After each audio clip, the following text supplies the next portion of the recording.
Premier League ပြည်သက်တွေအေးပြရဂျိုနက်စီမဲ့ပွဲကြီးပေါ်ကောင်တပွဲလာပါပြီရှင်။မင်္ဂလာပါပြည်သက်တွေဒီညမှာကစားမဲ့ Man City နဲ့ Newcastle အမှတ်ပေးစရာအပေါ်ဆုံးပိုင်းမှာအခြေကုပ်မြဲဖို့ကြိုးစားနေကြတဲ့အသင်းနှစ်သင်းရဲ့ထိတိုက်တွေ့ဆုံမှုက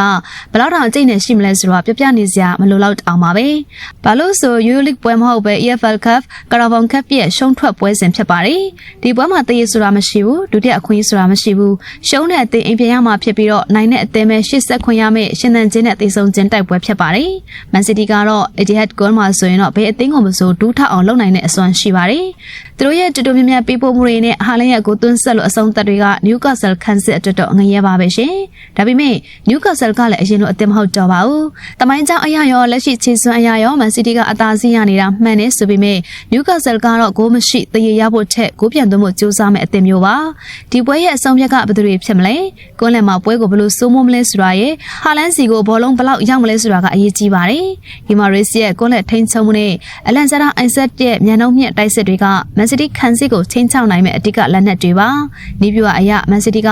ဘောလုံးကိုအချိန်ကြာကြီးကင်ထားပြီးတော့အပေါက်ရှာမှာဖြစ်ပေမဲ့ Newcastle ကတော့ဘောလုံးရတာနဲ့အလင်းမြန်တဲ့ transition တွေနဲ့ဂိုးသွင်းမှုကြိုးစားလာကြမှာပါရှင်။ကျမတို့မြန်ပြောရမယ်ဆိုရင်တော့ဒီပွဲမှာနှစ်ဖက်စလုံးဂိုးသွင်းနိုင်ခြင်းရှိနေပါတယ်။ဒါပေမဲ့အဆုံးဖြတ်မှာတော့ Man City ရဲ့လူချင်းအသာရမှုနဲ့အင်ကွန်အားသာချက်ကစကားပြောသွားပါလိမ့်မယ်။ Man City ကတော့သူတို့ရဲ့ပုံစံအတိုင်းပိုင်ဆိုင်မှုအသာစီးနဲ့ပွဲကိုထိန်းချုပ်ဖို့ကြိုးစားကြမှာပါ